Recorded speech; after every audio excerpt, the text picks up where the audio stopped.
What's up, everybody? Welcome to a sort of resurrection to a series I used to do back on my old StarCraft channel. It was called, back then, it was something called Mathis versus the Ladder. And the reason I say it's a sort of resurrection, but not quite, is because Mathis versus the Ladder was actually me playing on the StarCraft ladder and kind of commentating my gameplay over it, but sometimes I would do kind of like these vlog things, and that's what I'm kind of getting back to. I was watching somebody do a vlog, and I've been thinking about doing it for a while, and it's not something that's going to be regular. It's going to be something that I, like Mathis versus the Ladder, it's something that I do every so often, nothing that's going to be every day or every week, or hell, it might not even be every month, depending. But it's going to be a point in time where I just want to talk about a particular subject, or a particular game, or whatever it is that I feel like talking about. So this time I'm going to be talking about YouTube commentating, and kind of the things that I've experienced and gone through, and things that I've just been thinking about lately when it comes to commentating. In the background, you're going to be seeing some Binding of Isaac. This is kind of my warm-up play. When I play Binding of Isaac, I play 3 or 4 really quick, crappy games. Usually I'm distracted talking to somebody when I'm doing it, and then I'll play one real game and leave it at that. So you'll probably see that, and then I think it leads into the real game that I'm playing, where I random Maggie and I do pretty well, but you are not going to see all of it, obviously. So, as I said, the thing I want to talk about today is YouTube commentating, and kind of what it means to me, what it means to you, and what I see in the future. And, you know, I've already said, like, at least 2 or 3 times in separate videos how I got started YouTube commentating with StarCraft, etc., but I want to talk about the actual act of commentating over video games, essentially, and what I expected this to become and what it has become. And I think I'll start with that. When I first started YouTube commentating, the thing that I always expected was, like, maybe I'll have a couple hundred.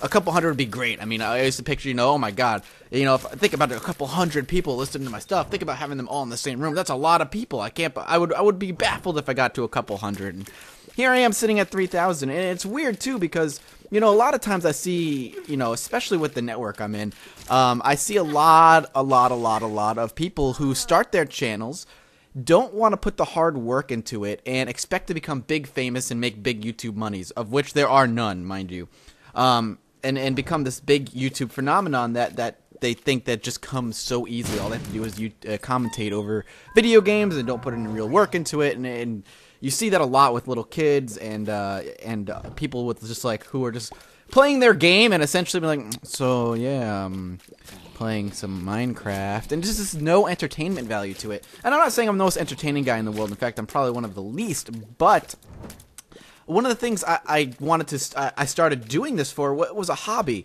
And if you go back and listen to some of my earlier stuff, I sound just like those guys. You know, I sound really boring and not exciting, but the difference was I never got into it to start. I never started YouTube saying, you know, from the get, this is what I want to do. I want to do this for the rest of my life. I want this to be my job.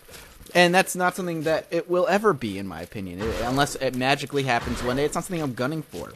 But it's weird because in the beginning, you know, it's so weird commentating in a room by yourself, talking to your monitor, essentially. And, you know, when I started getting bigger, to the point where I was, you know, more than a couple hundred, I already blew away my expectations to what I was going to be.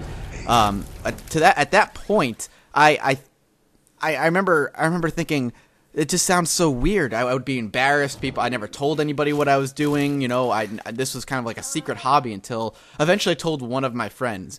And he kind of went and listened to it. He said, you know, this is actually kind of cool. It's like I'm hanging out with you and we're playing video games, except I'm just not saying anything. And that was kind of the feel I wanted to go for. And over time, I kind of became this, I went from being this very boring sounding guy who was just like, yeah, blah, blah, blah, I'm playing video games, blah, blah, blah, to this kind of, I don't know, I just go back and listen, and I've become this enthusiastic sounding, or at least I'd like to think so, with a good enunciation, person who I feel like I'm talking to you guys. It's really, really, really weird. You know, I remember, like I said, I remember just feeling weird and awkward talking to myself about these video games and not really sure if anybody was listening. And now I have, you know, some of my biggest videos get, you know, over thousands of views. Some of my biggest videos have almost 10,000 views. 10,000 people who have listened to me. Do you know how bizarre that is? to kind of just picture and think 10,000 people have listened to me talk, it blows my mind. It's so weird, and it's awesome at the same time. And I say awesome with such a heartfelt meaning to it, because a lot of you, there's a good number of you whose names I recognize every single time I see you in the comments, and you guys are able to talk back, and you guys have watched my stuff regularly, and I appreciate that. And it's just, when my parents, who everybody knows what I do, and they're very proud of what I do, especially my actual shows, they're like, how's things going? I'm like, oh, I just crossed 3,000 people, and like, holy crap, 3,000 people, Michael? That's my real name. That's how many people are watching your stuff? And I'm like, yeah, but, in the grand scheme of things, it's not a lot of. They're like, that's 3,000 people, and I have to sit there and think, they're right. That's 3,000 people that have decided they enjoy watching either Zomboid or my indie snapshots or all of it, and have decided to stick around. And it's such a weird feeling. And something that started out as a hobby has become something of part of my life. Every single day I'm recording something. Every single day I try to have at least 2 videos up for you. If sometimes I'll only have 1, depending on if my work schedule gets in the way. But something that has started as a hobby that I only did once a week, if I felt like it, has become something I do daily. And I don't know, and that's another thing I want to talk about. I don't know what I would do without YouTube. I don't know what I would do if I wasn't doing this.